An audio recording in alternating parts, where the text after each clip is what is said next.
Милуй нас! Слава Отцю і Сину, Святому Духу, нині повсякчас, на віки вічні. Пресвятая Тройця, нас, Господи, виши старіхи наші, владико, прости беззаконня наші. Свято зглянься і силам наші, ім'я Христа, Господи, помилуй, Господи. Сколько будут люди погибать, когда этот Путин прекратит посылать сюда войска? От чего нас освобождать? От свободной жизни, спокойной?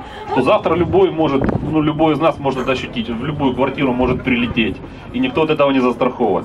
Никогда нельзя звать врага, не звать чужую армию на свою землю. Никогда чужая армия миром на своей земле не закончится.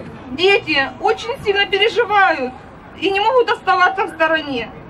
Мама, я не хочу войны. Мне страшно от выстрелов за окном.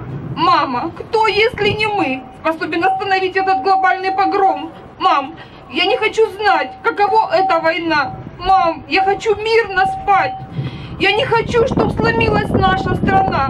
Мы ведь сильные, мам, ведь правда? Не сломленный духом народ. Я так жду далекого завтра, что всем нам этот мир принесет.